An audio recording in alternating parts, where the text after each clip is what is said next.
నువ్వు పేదవాడివి, నీకు తండ్రి లేడు, నీకు పాలు ఎక్కడివిరా అన్నారు. తల్లిని వెళ్ళి అడిగాడు, అమ్మా నాకు పాలు ఉండవా అమ్మా అని అడిగాడు. ఎక్కడి నుంచి తెస్తుంది పిచ్చి తల్లి? ఆవిడ పాలు లేవు అని చెప్పలేక బియ్యపు పిండి నీళ్లలో కలిపి ఇచ్చింది తాగరా అని. పిల్లవాడు తెలియక నీళ్లు పట్టుకుని పరిగెత్తుకుంటూ మిత్రుల దగ్గరికి వెళ్ళాడు.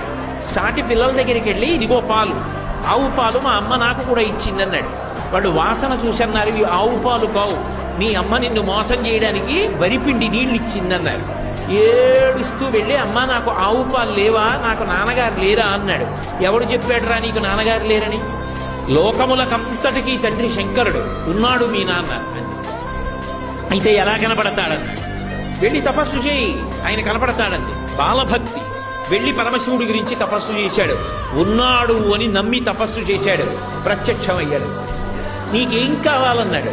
పిల్లవాడు పాపం ఏం తెలుసు, నాకు తాగడానికి ఆవు పాలు కావాలన్నాడు. శంకరుడు నవ్వాడు.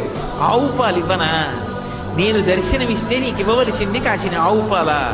నువ్వు నన్ను అడిగావు కాబట్టి పాల సముద్రాన్ని సృష్టిస్తున్నానని క్షీరసాగరాన్ని సృష్టించాడు ఉపమన్యువు కోసం. ఆయన చెయ్యలేనిది ఏముంది లోకంలో?